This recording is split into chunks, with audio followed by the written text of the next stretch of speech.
He began to play the violin at the age of 8 because his neighbor happened to have one. He entered the San Francisco Conservatory of Music at the age of 10, and he made his stage debut at the age of 11. This month, more than 50 years and thousands of concerts later, he was honored at the Kennedy Center by President Reagan for his lifetime achievement in the arts. Tonight, my guest is Isaac Stern, one of the foremost violinists in the world and one of the most powerful men in music. Welcome. I am so glad that you Thank you. It's nice to be here. I've admired your work for many years, too, on CNN. Thank you very much. Popular news station. Thank you. You know, it's interesting. When I was reading the promo a few moments ago, and I said some things that certainly have been said about you before, that you've been called one of the most powerful men in music, and that to know you, it is impossible to describe in words. You said, I wish I could believe half of those things you just said. Certainly you believe them after all of these years and the accolades you've No, I don't believe in the word powerful. That indicates a use of power. Somehow, the use of the word powerful means that one uses power for certain reasons that may not be for the sake of doing something. I've never thought of either being powerful or using power in that sense. I have worked for almost 50 years on the concert stage with the help of the good Lord and a lot of luck and a great deal of perspiring and hard work. I have earned a certain amount of, let us say, friendship, warmth, loyalty amongst many people in many places all over the world. If I can use that to do a little good, to help re-nourish the ground that nourished me, and if I can help another generation, or I can help a situation where everybody can gain from it, if that means being powerful, that I will accept, if so be it. It is a strange word for me to hear about myself because I never think of myself in that way. And being a power broker, as it were. But you have been able to use the kind of power that you've achieved through respect to, as you said, replant the seeds and help young people who want to be serious musicians find their way. Can you think of a better way to stay alive? Or to remain alive than through other people doing things generation after generation, things that you have spoken about, that you love, that you believe in? I've always been able to do things, I've always been able to influence people to a degree because I do something when I believe in it completely. So consequently, you can fight to the wall, as they say. Exactly. And that's the only way. In a way, it's like being a performer. If you're not convinced when you're on stage that what you're doing is the most important thing in the world to you and to everybody else, then you don't have any business being on stage doing that. You know, it's very hard to say anything original. I've had to say this before, and for those who've heard me say it before, my pardon. But you don't excuse yourself in being on stage. You say, I am here. I have something to say. Please, come and listen. Now, you don't go out to the audience. You invite them to join you. The best way to do it is to be absolutely certain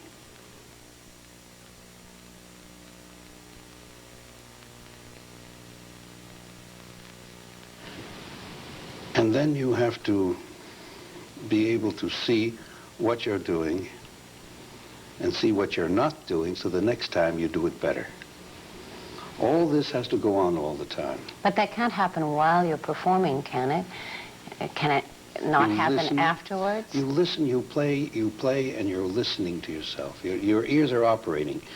You cannot mesmerize yourself into a false impression that you're doing what you think you're doing. You have to know exactly what you're doing, and you have to know it with pitiless objectivity. But isn't that difficult to do? It's difficult for singers to do that. They may think that they're singing. There are times when they could tell if they're not singing well. They know very well. Really? The greater the artist, the more accurate that little machine right back in there.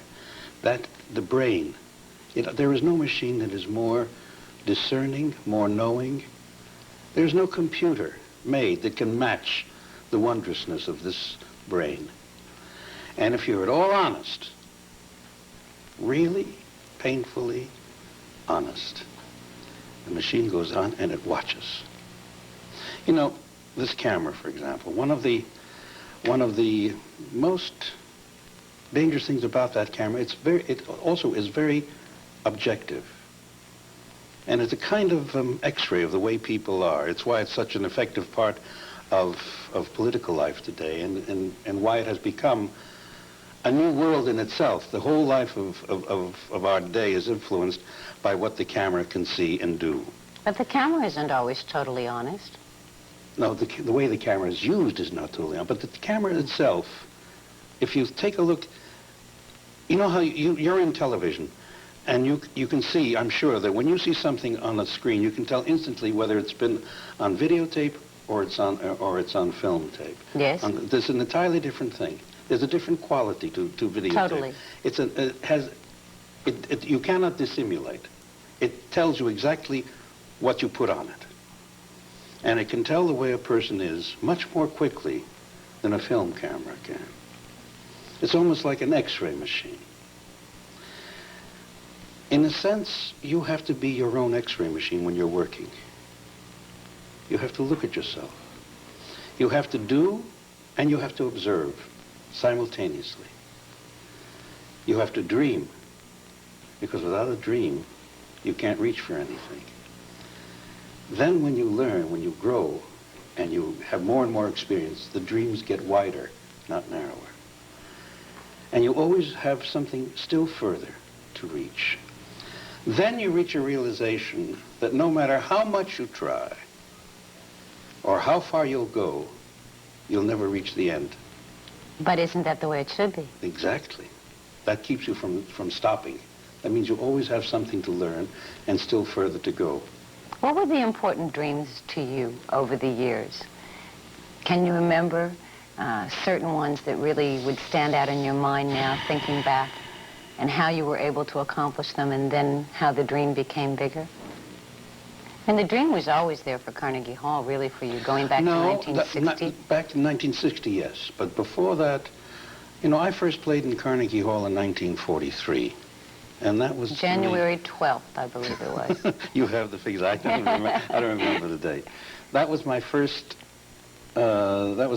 performance in Carnegie Hall. I made my first recording in Carnegie Hall with orchestra in 1946 with the New York Philharmonic, with Ephraim Kurtz conducting the Wieniawski D minor concerto, I remember. And in those days, they didn't have tape. You couldn't splice anything. They had these wax mothers, as they call them. And you had to make 3 minutes and 45 second sides, and that was it. You made a mistake, you had to do the whole thing over again. And we did that whole recording in 40 minutes. That's unheard of today. That's unheard of. And, you know, that was as it was. It came right out. And that time, Carnegie wasn't a dream. At that time, the dream was to play, to become a concert artist. I can't remember a time, I suppose, if I went into some sort of deep self-analysis. I know people who can remember back. I remember when I was 8 years old and 9 years old. I don't remember things that clearly. I remember episodes. I do remember wanting to play, to be a musician. I do remember early years when, through the goodness of others, I began to hear my first string quartets in California. I was 14, 15 years old, to hear the whole cycle of Bartók and Beethoven played by the Budapest and Proati quartets in California. And hearing my first Wagner ring cycle with the San Francisco Symphony, and having the musicians of the San Francisco Symphony be my friends and play chamber music with them every week, sometimes twice a week. And even though I was the child compared to my friends who were the leaders of the sections in the orchestra and 20, 30 years older, we played as equals, but they took care of me because they never let me get away with anything. They always criticized if they felt I needed it, which was helpful. But it was affectionate. It was compassionate, constructive criticism. And those are the things that formed me. And out of that came the desire to be a musician.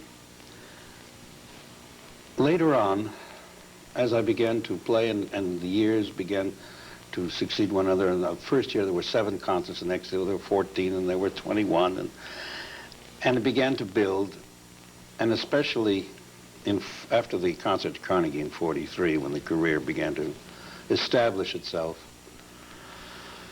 What were the dreams? To be able to take care of my family. We were poor as church mice when we began. To own a violin.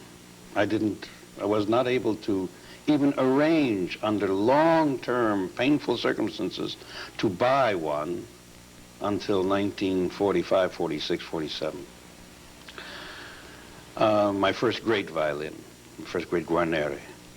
I was lent, a friend, supporter bought me a Guadagnini when I was about 14, 15.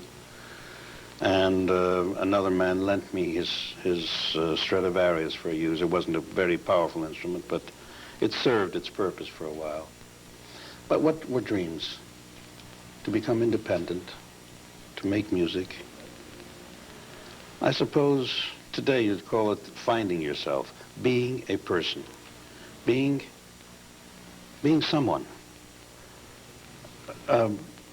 getting some recognition for all the effort that went in.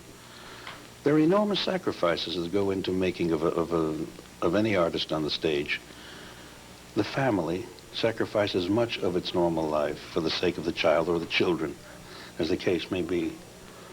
A teacher who, in my case, took me on, Naum Blinder, a man who wasn't famous then and had just come recently to America and had lost a child about my age to a liver disease, and who took me on as a student almost in a way as a memorial to his daughter, that I should replace what he and his wife had lost in the way of a family.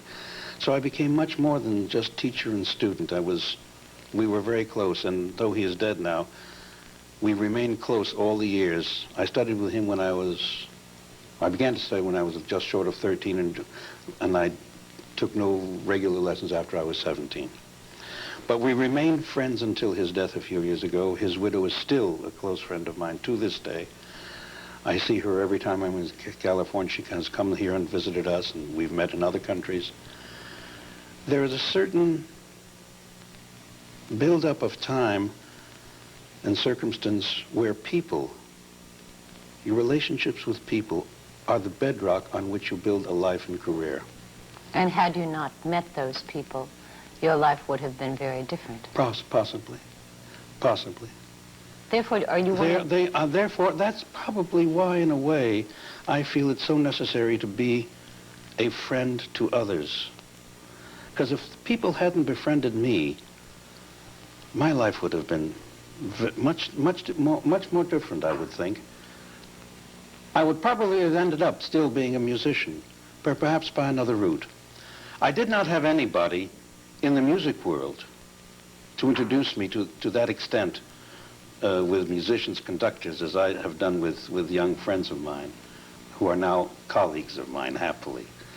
That has to be a great moment for you. It's wonderful. I read someplace where you said, you can't imagine how I feel. Here are these men who are now my colleagues as musicians, and I mean, I knew them when they were, when they still had diapers on. Well, practically. Well, they were 10, 11 years old, yes. Yeah. And now they walk the world in 7-league boots. That's marvelous. And there's a young lady violinist too, who has made a career for herself, and there's a pianist and a cellist. I don't want to go into names at this point. I'd rather not begin to name people.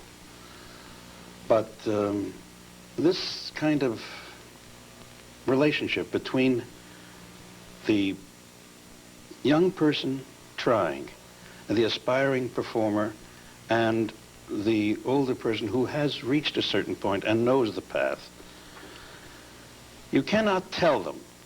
Nobody can make or break a career. And that's why Perhaps if I may take a little circle on this conversation, go back to the beginning. Well, hold the beginning, because we have to take a commercial. Okay. And then we will go back to the beginning as soon as we return. Stay with us. Welcome back. Isaac Stern is my guest this evening, and you had just mentioned you wanted to go back to the beginning. Yes, that's why I think I said why I didn't like to. I really wasn't accustomed to the word powerful. Mentor. Friend, guide. And there's another reason why I just wanted to say the reason I wanted to go back. Power intimates you're being able to do things for people whether they deserve it or not. At least there's a political intimation of that possibility. I have never been able to make or break any artist. I've never tried. It would be silly. There is no way that an artist, only an artist himself can make or break. The only thing you can do is sometimes open a door. Now, how far the artist, the young person, goes through that open door into the fields of possibility, of success and life and accomplishment, is then his or her responsibility. All you can sometimes do is open the door. And if you haven't opened it, somebody else will. I know, honestly, of no really great talent in America, in Europe, in China, in Israel, Russia, anywhere, that one of us, when I say us, I mean I and my colleagues, conductors and soloists of my generation, or just one back, that we don't hear about and immediately tell someone else. We have a little information system. There is young Tom X in Singapore. There is Miriam Y in Tel Aviv. There is Abrasha something in Leningrad. There is Thomas Waller in London. This one, that one. So you have a network. We have a network. Therefore, you cannot create a career. All you can do is to try and see that they have the best possible equipment, that they understand what a career is all about, and that they understand basically that what's really most important is not how to play, but why to play. Why do you play? Why do you play? Yes. Why do you play? I have to talk with my fiddle. Yes. And that's what I have to express. And I listen to music. Music is like an endless sea of color, of scent, of storm, and of glorious sunrise and sunset and emotion. Power. Complete. It goes on. There is nothing. There's more said sometimes in an 8-measure phrase of Mozart or Bach or Beethoven than in 100 pages. There is so much to learn from the simplicity and the depth, and it's hard to, it's almost impossible to try to explain what it is. An Englishman once said, you can describe music but never explain it. And it's quite true. Yes. It's quite true. There's an aura, magic. And if you're lucky, as a musician, and you work hard and you learn and you study, then every once in a while, not always and not all the time, every once in a while you touch that ecstatic moment when you forget who you are, where you are, and you just float in the sea that you've been launched by sound and rhythm, and you're caught up in a whole happening in which everything is working: your body, your fingers, your heart, the beat of your heart, the pulsing of your blood. Everything is going in one direction, and it's all soaring. And that's what it means to give a performance. But you can't always predict when that moment will happen. You never know. All you can do is you try to get as close to it each time as you can. And that's your responsibility. You see, you can't really get close to it because you don't know all the factors. No one knows every time they create that because there are so many variables. A different hall, a different day, you feel differently, a different public, the weather can be different. Every one of these affects everything. So it all has to work together at the right time in the right place. What your job is to learn that it's possible. And to learn that there are these wonders around. And you have to learn how to clean yourself of every obstacle so that you are ready for the moment when that moment arrives. I would imagine from some of the things that you've been saying, because a musician can be an acquired musician. They can acquire the technique. Or a musician can be born with the talent for feeling the music, and then there are some gifted few that are able to possess both of those things, the feeling and the technique. I've known musicians who had no background in music, no feeling for music, but simply through years of hard work on technique became an artist. But to me, it never seemed that they became the artist, because without that emotion and that feeling for the music, all of the technique in the world will not sell a piece of music to me. That's true. You're perfectly right. It is learning to get lost in the music. You have to understand that the music is much greater than you are. Therefore, you can get lost. It can envelop you. And many of your critics who have given you good critiques have said that that is exactly what happens when you play the violin. You have obviously not collected the bad ones. I've received, we all do. We go through that. Well, that's not true. I did read one or two bad ones, and even when they were bad, they took on the attitude that they thought maybe in this particular performance, your heart wasn't in it. And in the critiques, when they really praise you, it also has to do with the way you allow the music to envelop you, and you almost sound like the composer rather than sounding like Isaac Stern playing that particular composition. That's what you must do, because every performance you must come out as if it was your first performance, as if it's the first time you've met that you're making it up on the spur of the moment, that you are the composer. Essentially, that is the real art of interpretation. I, for example, don't like the easy use of the word genius. For me, a genius has to be a creative spirit. The composer, the writer, the painter, the sculptor, a man of ideas, people who have put the whole of humanity onto other paths because they have discerned something. These are geniuses. The performer, the interpreter, are very gifted. They are recreators.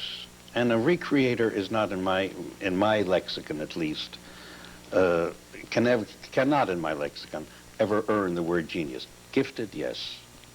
Perceptive, yes. Understanding, yes. In love with, yes. But putting all that together and then saying, look how I've seen it. That's the voyage on which that the performer asks the listener to take with him. You have to be completely seduced by the magic of music yourself before you can seduce others. That's true. We have to take a time out. When we come back, one of the questions or maybe a statement I'm going to make now, and I'll have you respond to as soon as we return, is that a violin played well can be the most beautiful instrument in the orchestra and can be the most beautiful solo instrument. A violin played poorly can be the worst sounding instrument in the world. Let's talk about that as soon as we return. Stay with us. Welcome back. Isaac Stern is my guest this evening, and I'd mentioned before we went to the commercial message that a violin can be the most beautiful sounding instrument in the orchestra, and it can also be the worst sound. I mean, with a trumpet, when a trumpet is played poorly, it's played poorly, but when a violin is played poorly, it it just makes the most awful racket you've ever heard in your life. Well, I'm not sure what instrument played poorly doesn't make a racket. I can think of the none-should-be-described sounds of a tuba played poorly, or a trombone. True. Maybe what I'm saying is it is a raucous screech. You're absolutely correct. It's a screech, but even if it's played by a medium performer, a violin does not sound that terrific. But when it's played well, it's the most beautiful and full-sounding instrument in the orchestra. Well, it is the nearest instrument to the human voice. Yes, and can have the shadings of the human voice. And in that sense, the difference between some people who speak with a certain screech or inaudibly, or as my children like to tell me, that I don't always enunciate clearly. Don't mumble, Daddy. I'm trying to talk to them about something. It's very much like speech. It has the timbre of the voice. It has the clarity of words without being caught in the acceptance of what a word means. But it is a very difficult instrument to play well, to make it sound well. The problem also is that it is not always taught very well. We have a major problem in this country, which, not only in this country, so it's worldwide. We lack good teachers. I am not emboldened by the success of our educational system as such. You know, people forget. Over the years, I've used a lot of my, let me put it my way, notoriety. Rather than power. That's Okay, right. I'll accept that. Notoriety for things that I believe in. And when I speak about education, music education in primary schools, people think I'm talking about a cultural education per se, as having a music degree in college or something. That's not what I mean. What I mean is that to be educated, you must know the arts of man. You must know music, you must know painting, you must know sculpture. You must know that man is capable of more than just 2 and 2, geography, and learning how to speak. Most of them don't even learn how to speak properly in the first place. But let them at least learn to speak, and then let them learn what can be done with the mind of man. We have proof that certain systematic teaching of young children in the formative years, so it was 5, 6, 7 years old, when they learn to use their voices to sing properly in the right kind of musical training system, like the Kodály system, for example, suddenly makes their grades and everything else go right off the graph, be it history, comprehension, mathematics, writing, reading, everything. Because there's a certain natural order in music. It starts with the voice, and it starts with the heartbeat. It starts when you're in the womb with your first cry. It's the most natural of the arts. And therefore, it is part of the education of human beings to have art education properly, with proper instructors at a very early age. It is not a social bauble to wear around the neck occasionally. It is how to live. And it has to do with the totality of life with which we live. It makes no distinction for race, creed, or color.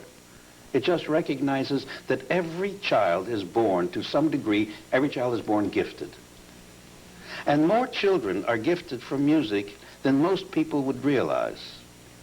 And if you give them half a chance, they blossom.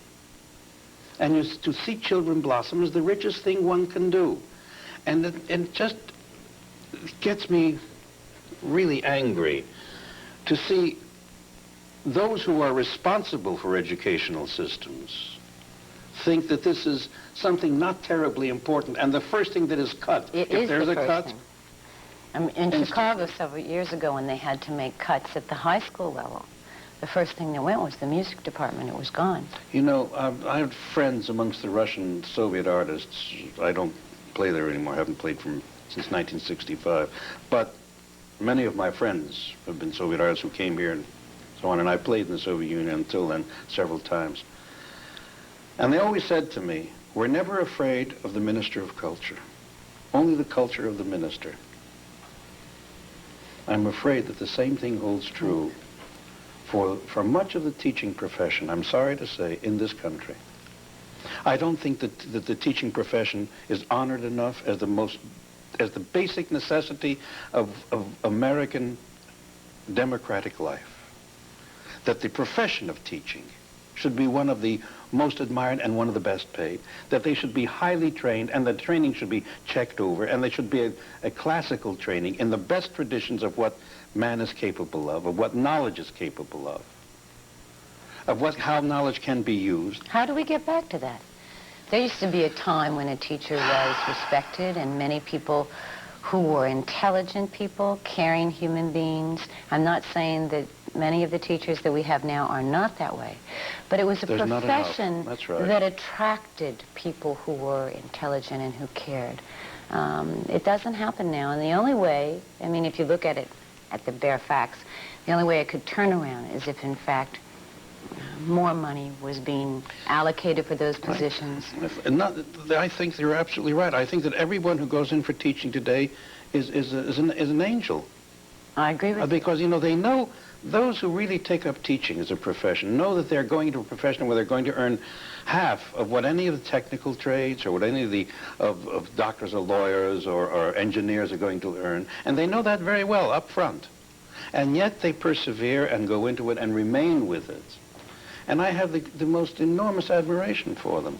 Speaking of that, you know, one of my children, and I'm not going to single them out so as to embarrass them, but they're in a public school where their music teacher encourages the children, and these are young children, to write the lyrics to songs. He gives them the subject matter. They write the lyrics. He composes the music to go with the lyrics.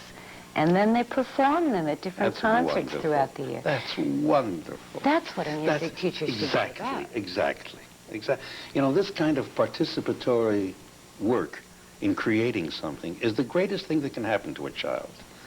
And it makes the child feel at home with anything that can happen later on.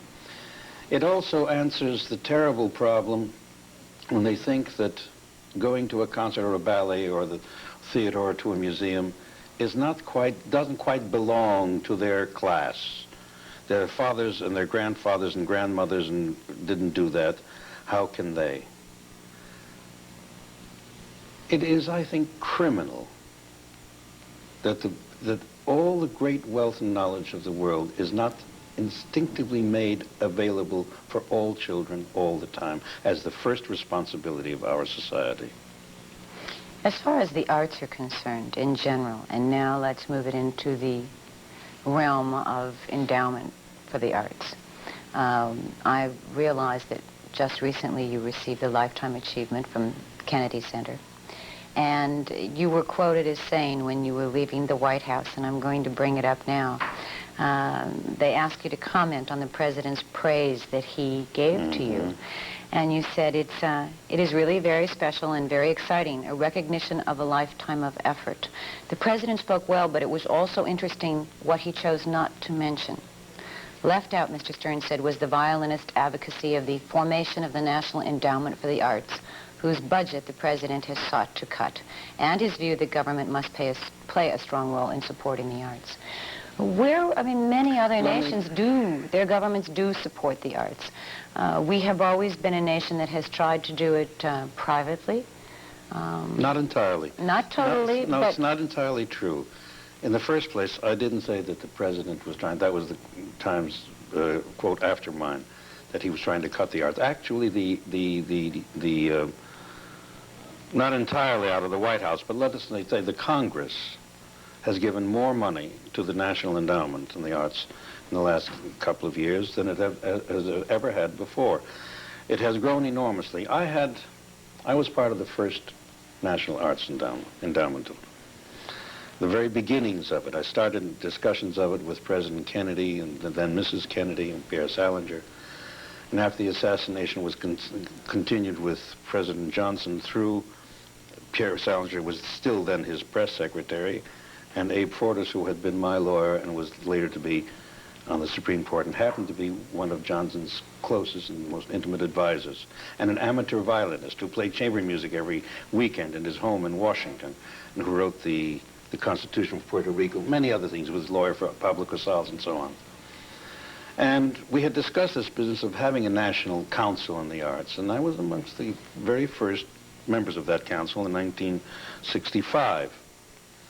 The council was actually established in, yes, in 65. They're having the 20th anniversary next year. And the council could not have come into being, nor could Kennedy Center have existed, if there were not a matching partnership between the state and private giving.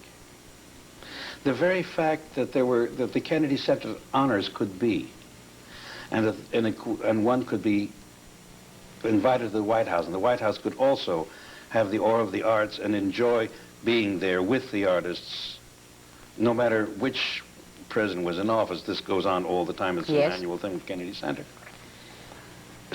Shows that there has been an interplay between the government and private funding at all times. We've had a system of tax write-offs for giving to charitable educational efforts, including the arts, for more than 35 years. More than that. It's been since 1935, I think. I don't know the exact time when that was put into the tax law, but it was sometime prior to 1935. So it's 50 years. Therefore, the idea of government participation, whether it was secondary via the tax laws or directly by subvention from the government, makes very little difference. The fact that it has been there for a very long time, just the same way that many things have been funded by the government, bread, the letters we write, the mail that we send by airmail, the roads we ride with our cars, all of these things are funded by the government because they are for the good of the people. Now, the arts are not a private area for people of wealth and of position only. They are part and parcel of every human being.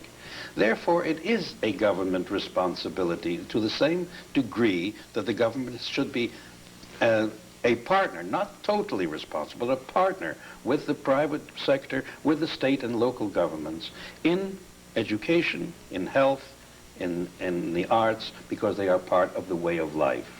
And long after these governments are gone, those things which we have done in the arts will last and continue to last. And it will be by our accomplishments, the accomplishments of the mind and of the spirit, that this country will be remembered long after many administrations have gone by. And therefore they are important. Excuse me, we have to take another time out. And we'll be back in just a moment. Stay with us. Welcome back. Isaac Stern is my guest this evening. I read someplace, and in fact it was in the New York Times Magazine article about you from October of 1979, where you had said that you would never do a concert in Germany. And I'm now quoting you. You say, "If I remember what happened, there must also be people my age who remember. And if the conditions were different, they wouldn't be listening to me as an artist." That's self-evident. I don't play there. I don't play with their orchestras or conductors out of Germany either, because I feel that would be a little dishonest if I weren't willing to go there. I mount no pulpit. I make no speeches against it. I don't believe in fulminating or continuing any arrant, obvious hatred. I despise that. I don't. It's just that it's difficult for me, or it has been difficult for me, to feel at home when I hear the language. I have such still vivid memories of the Holocaust years, and reminders of it in one way or another, that it is not very distant yet from me. It's still like yesterday. I'm sorry in a way. I have been the one who has lost much more than they have, because it would have probably been the greatest musical audience I could have played to. I'm sorry that I have not been able to meet their young people I cannot make them at all responsible for the past history, as I cannot be made responsible for the injustices and grievances done in this country before I was born and before I became old enough to try and choose sides for what I thought was right or wrong.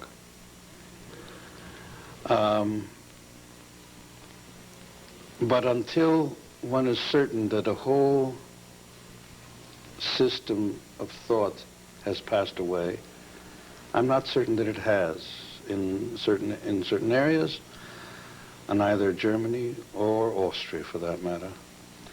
And I'm not. I don't like to take it out of context, Yes. and it is not. It is not a prime object. It's something I don't make a big issue of. I simply don't do it. I do, however, advise my younger colleagues to go there. I wish them to play. I think it's proper for them to meet at their age with their peers. I would have not the slightest objection to my children going there or studying there or being there. It is a personal thing of mine. It is not a movement, a necessary belief in fighting against something. It's just that I wouldn't be comfortable. And I would hope that they will be comfortable going everywhere, and everybody will be comfortable going there, for those for whom that time did not occur. I would not like to visit on my children or the children of my friends, nor would I like to have that on the younger children, the younger people of Germany or Austria, to have that same unwillingness to meet that was made necessary by the events of those years. I would hope that both their education and ours would never make such a situation possible again. We have to take this last time out. We'll do that. We'll be right back. Welcome back. We just have a few seconds left in our time here together. I want to thank you very much for being with us and congratulate you once again. Thank you. On the Kennedy Award. And I thank you for giving me so much time to speak on and on. It is not often that one has that privilege on a television interview. I'm grateful. Oh, thank you very much. We were grateful to hear your words and thoughts. And thank you for being with us as well. We'll see you on the next program. Good night.